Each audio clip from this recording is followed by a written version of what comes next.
What's up, dudes? I'm ready for Diablo 4 Season 3. Season 2 definitely brought it back in the right direction, and I'm hoping that Season 3 will continue along that path. Now, I saw an article talking about how Diablo 4 Season 3 isn't keeping pace with the dark theme of Diablo 4 and it's going a different way. I don't care. As long as the season is good. I will admit, after looking into it a little bit more, I was like, yeah, this doesn't feel kind of Diablo 4-y. You know, it isn't dark. Sorry, there's like a fart cannon Honda going down the street right now. I don't know if you can hear that, but I love imports. JDM all the way. Anyway, so yeah, it does feel a little out of place, you know, with the dark theme, but we don't know. We haven't played it yet. Maybe it does sound kind of like Morrowind's Clockwork City with Sotha Sil-esque kind of deal going on, but it might be dark in its own way because Sotha Sil in Diablo 4 Season Three's version is a demon. It's not Sotha Sil. It's not a false god of the tribunal. So, you know, I just think we need to give it a shot when you see how it is. And if you're on the fence about it, I will be putting out a couple of videos about Diablo 4 Season 3. So you can just watch me, stay in tune with it, figure out if this is something for you. If you're one of those guys that really likes the gloomy, dark world vibe that games like Diablo 4, Grim Dawn have, then we'll see. We'll see when the season releases on January 24th. Now, I play with another buddy who likes to play Rogue, and I like to play Rogue too. And I've already been theory crafting my own little build, and I think since we're mainly going to be playing together, I'm going to go for like a crowd control support build, and he's going to go for full-on damage and a little bit of survivability, but mainly focusing on damage because I'm going to bring in the CCs. He doesn't need to worry about that. He can have some if he wants. But my whole focus on my rogue is going to be frost damage. Frost AoE, so that's going to be cold imbuement, caltrops with the modifiers to give me, to make my caltrops do chill damage. And I'm going to go into Paragon points. I'm going to spec out crowd control damage bonuses and anything that I can get my hands on that's going to give me more frost damage, more chill, items, aspects, you name it. I'm going for a complete frost CC build for my rogue for Season 3. I miss playing rogue. It was a blast playing Necromancer in Season 2. But let's be honest, that's not my class. It's not what I know. But I did learn a lot, and now, thanks to doing that, I could play Necromancer in a later season, like Season 4 or Season 5, and not be completely lost when I start the build. I did play Blood Necromancer. That's not the most popular in terms of like damage, but it is the most popular in terms of fun. And I have to say, I had a lot of fun playing on my Blood Necromancer. I couldn't beat Uber Lilith. I just couldn't get the second phase down.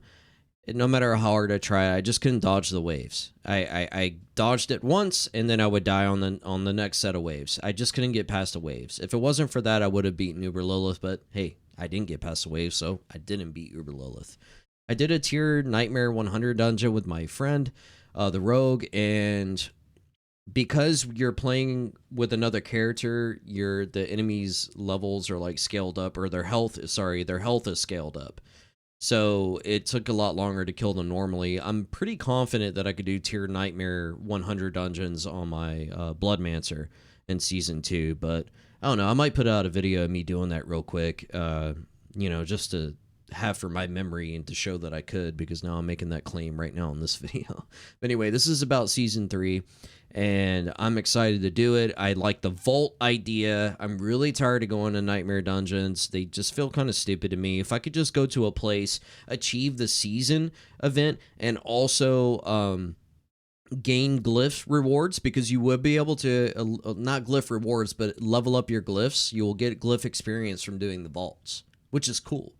Because I felt like when I was doing Blood Harvest, I was like, yeah, well, I need to do this to level up my vampiric abilities, but it's dragging me away from glyph grinding to level up my Nightmare dungeon glyphs. So it's like, I have to do one or the other, max it out, or do a little bit here this day, do a little bit there the next day.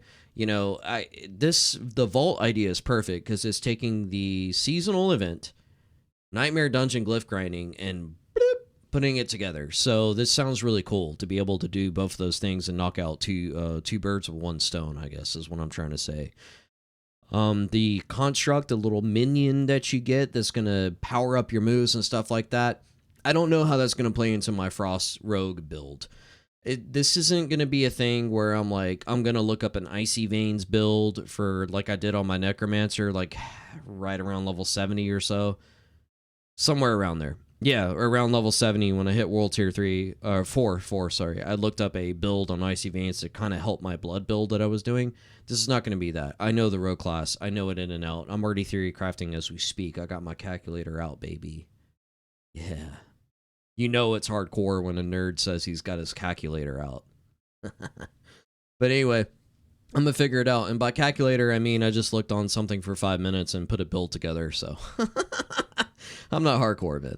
But yeah, I'm excited. I can't wait to see what it is. The synergy with my friend, because we're kind of bringing like a 50-50 thing, you know, like I said, with me crowd controlling and him doing the damage. It's going to have to rely on both of us working as a team to get these dungeons knocked out together. I don't know if Abattoir Azir will be back. I think they said they're not going to bring it back for Season 3. It might be later for later seasons. I think that's incredibly stupid. I'm like 2 journey tasks away from completing the last chapter in Season 2, and that's the only way you can do Abattoir Azir. What? How about you just finish the Season Pass, and, like all the cosmetic rewards, and then you could do Abattoir Azir? I don't understand why you have to do the whole chapter to unlock Abattoir Azir. Because it's impossible for you to do unless you're level 100 and bringing in really good gear. So who cares? Do it when you like, I don't know, just make it early access to people that are still level 80. They go in there and get their ass wrecked and they're like, ooh, okay, this is really hard. Maybe I should come back when I'm level 100. And even make that clear that this is really challenging. Maybe you should only try it when you're level 100 and have all your glyphs maxed. I don't know. I think it's dumb that they took it out. I really wanted to try it out. I thought we'd get it kind of for free in Season 3, but apparently they're gatekeeping it for future seasons, which I think is dumb. And at this, let's be real though, they're focusing on the biggest thing for Season 3, which is the leaderboards in this new vault style dungeon that's going to be updating every week.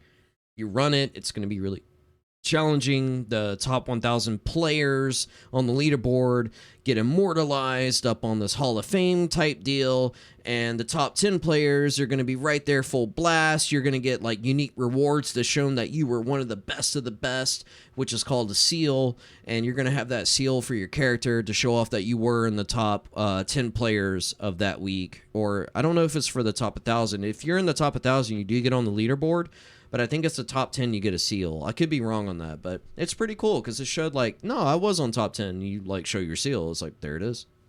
I have the seal for that week of May, whatever, you know, like the first week of May. I have the seal for the first week of May. I can prove it. Here's my seal, you know? So that's pretty cool. It's interesting. It brings like that friendly, competitive nature into the game. It makes people want to grind out faster to max level their characters because now they have another thing. It's not just like proving something to yourself. Now it's proving it to the world with that leaderboard. Now it's like, okay, well, I think I got a cool idea and I'm going to prove it to the world. I don't think I'm going to hit top 1,000 on here because I'm going with a Frost CC build with my friend and I'm trying to like synergize with him. So I'm not going for like max damage or anything. So yeah, I'm kind of like the CC bitch for this Season 3, but it is what it is. I'll still be doing damage. I'll spec some things when I'm playing solo so I can still have a good time, but mainly I'm just going to be CC. Anyway, guys, hope you guys join me on Season 3. I think it's called Season of the Construct. I'm probably close, but way off at the same time, but I think it's Season of the Construct. That's what I'm calling it for now. And the title will be the correct season name. Anyway, peace, dudes.